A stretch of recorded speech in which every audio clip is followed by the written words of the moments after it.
talking to this guy. He is the best of the best when it comes to football. Joining us now, ESPN NFL insider Adam Schefter to talk all things NFL draft and his work with, I want to get the pronounce Sanofi's One Pledge movement. So before we get to something mundane like football, Adam, let's talk about what is Sanofi's One Pledge movement. Well, Michael, it's Sanofi, and I appreciate you asking. Thank you very much. And basically, my wife is a type 1 diabetic, and so it's very important for me to have people go out and get screened for type 1 diabetes as a spokesperson for Sanofi. And I want them to visit their doctor, be screened for type 1. Their doctor can order a blood test that can detect type 1 diabetes, and that way they can discuss the results and come up with a care plan if somebody should test positive. But it's such a challenging disease. I watch my wife deal with it every single day. We want people to go out and go to the onepledge.com for more information. The One Pledge, like the onepledge.com for more information, so they and their family members can be screened for type 1 diabetes and be proactive rather than reactive. Now, I know a lot of people get confused about this, so I want you to explain to our audience. Type 2 diabetes is when people have high sugar. They might have to take medicine to bring it down, but type 1 is different, right?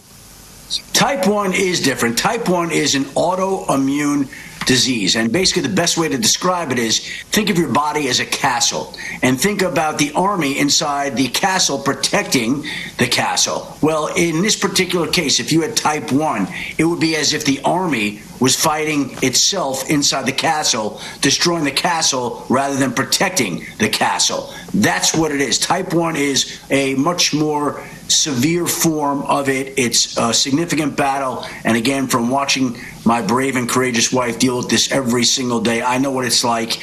And again, we've got a lot of football players that play with this. Mark Andrews, Noah Gray, Blake Ferguson of the Dolphins, Chad Muma of the Jacksonville Jaguars. And when my wife had a chance to meet with a couple of them, you know, she has to plan her day because of the type 1. She's amazed that they can play a football game, which lends even more credibility and respect to the job that they do.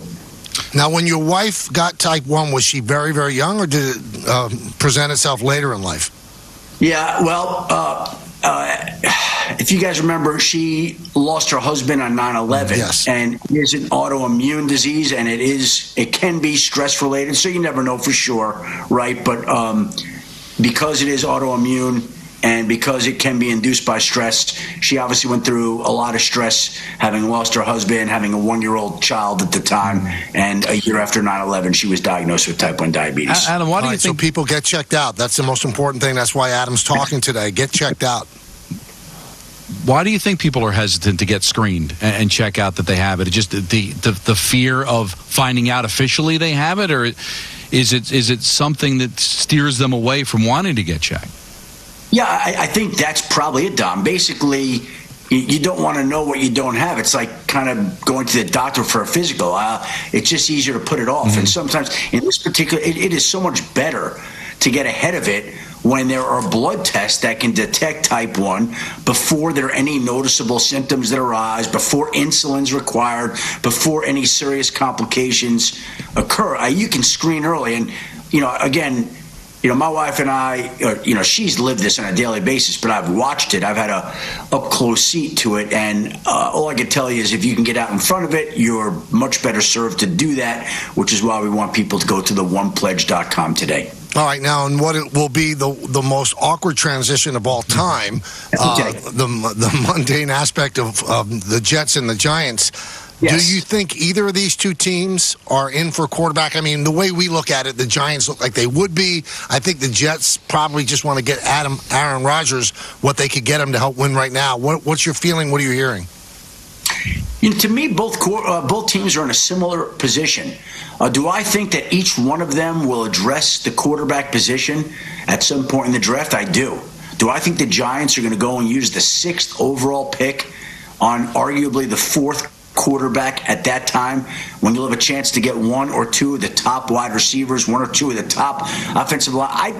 In the end, I would guess today, a couple of weeks out, that that's not what they do. Now, look, these things shift, they change, they're fluid all the time.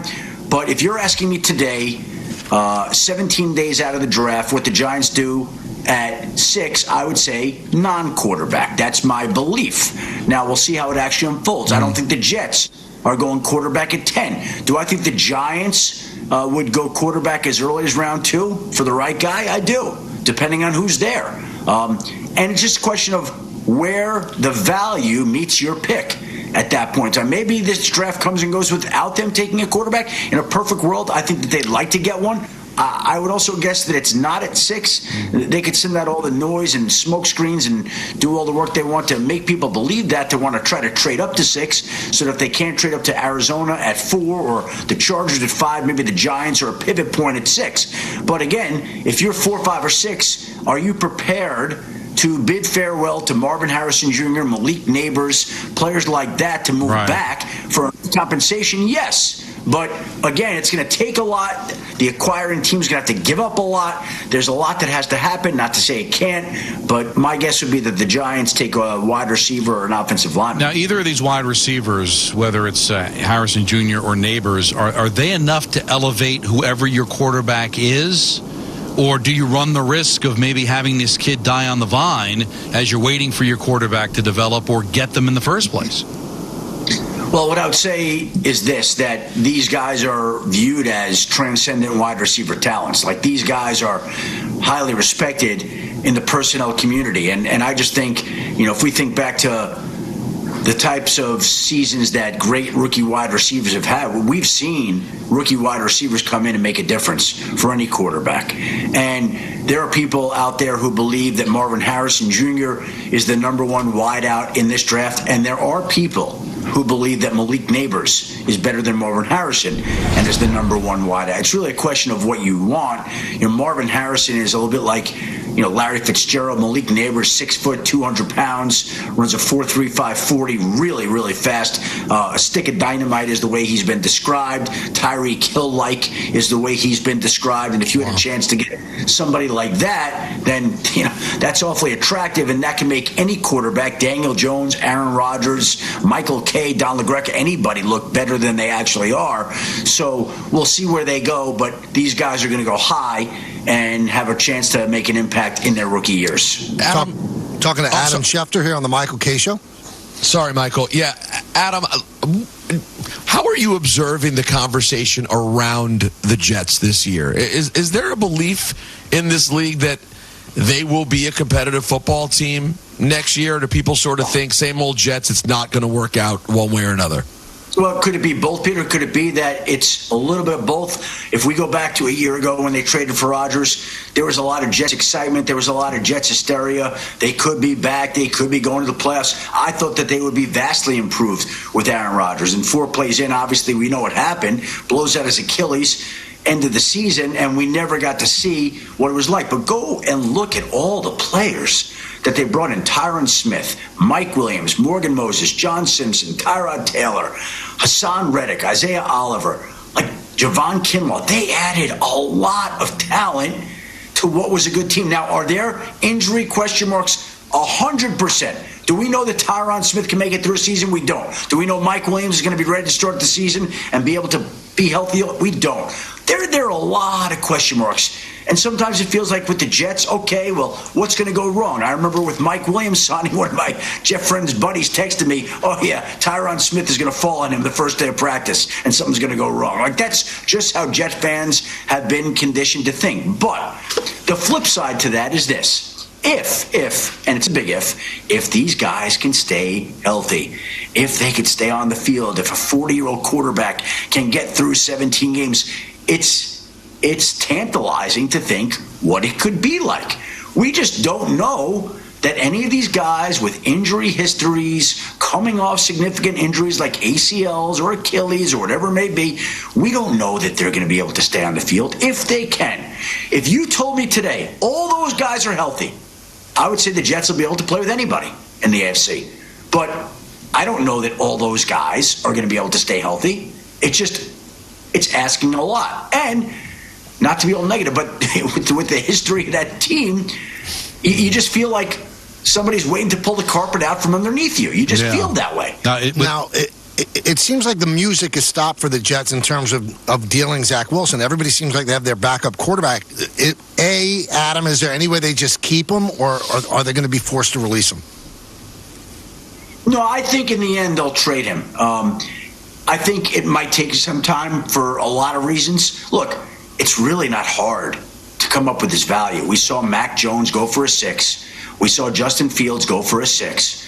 And I think we all would agree that Zach Wilson hasn't accomplished quite as much as Mac Jones or Justin Fields accomplished. The issue really here is that there's about $4.2 million worth of money on that contract. So we could come up with a 7th-round pick right now to say, okay, it's a 7, or we're flipping picks, whatever it may be.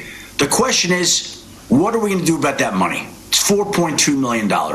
Jets aren't going to want to pay it. New team's not going to want to pay it. Jets are going to hold out till some team pays some of that money. Other teams are going to say, hey, you're not going to carry him. You're going to have to release him. We'll give you something now. So I think we get an inflection point at the draft. When there'll be some guy in round 6 or 7 sitting there that the Jets want, okay, we got to make this happen right now for Zach Wilson. If not before, where, okay, how are we divvying up the money? Because that's what it comes down to in the end to me, really. It's not about the value they're getting back. It's about the $4.2 million as much as it is anything else. If everybody stays healthy, are the Jets better than the Bills? Is Aaron Rodgers healthy for 17 games? Yes. Tyron Smith healthy for 17 games? Mike Williams healthy for 7? Yeah, I'll take the Jets. If everybody's healthy, give me the Jets. Before we let you go, Adam, all the quarterbacks, I read some stories today that Drake May, Merrill Hodge came out and said anybody who drafts Drake May is going to lose their job. He's that sort of talent. Is he dropping? Is J.J. McCarthy moving up into the top 3? What's your take on the quarterbacks coming out? I don't think Drake May's dropping. Now, let me say this. What's interesting is on a regular basis, there's always a quarterback that we talk about going high, whether it's Geno Smith the year he came out. Remember, he was left in the green room until the second day. Mm-hmm. Or last year, we talked about Will Levis going in the top 10 picks. He went day 2 to Tennessee. Do I think Drake May is going to fall this year? No chance. I don't believe that, and I'll tell you why. Because his high school coach was Josh McCown. So there are 3 teams at the top of the draft: Bears, Commanders, Patriots, that I would anticipate taking quarterbacks. Vikings, Raiders, Broncos, also in the quarterback market. There's a group of other teams that people aren't talking about that I also believe are in the quarterback market. How many of those teams is Drake May realistically going to get past? Not enough to slide that far. And if I had to bet today, and again, we'll see, 17 days left, a lot changing, my hunch and guess still would be that he goes number 3, Drake May to New England. But there's a lot of time that's left. I'm sure he has his detractors, just as he's got his supporters, just as a lot of these prospects do. So, look, we are in the picking apart time of the year where these front offices can find something wrong with just about anybody, even Marvin Harrison Jr. or Malik Neighbors. So are people going to find something wrong with Drake May? Of course. Is he going to slide? Maybe a little. Is he going to be a first-round pick? I'd be shocked if he weren't. And J.J. McCarthy? Also a 1. And probably, I can't imagine he gets past Minnesota's turn. What are they, number 11? And so JJ, to me, could go as high as, say, 3 and could go no lower than 11. So 3 to 11. And by the way, I would put Drake May in the same category in that range. JJ is somebody, I'm personally a little proud of this as a Michigan guy. When I was on this text chain with my college buddies and I told them Jim Harbaugh was going to the NFL and they were in denial about it, they're like, well, at least we won't lose JJ. I'm like, well, he's going to the NFL too. And one of my college buddies in that text chain said, well, why is he going when he's going to be a mid-round pick? I'm like, he's not going to be a mid-round pick. He's going to be a 1. No way he's going to be a 1. He's going to be a 1. What do you want to bet? Well, we have dinner riding for my entire Michigan text chain friends.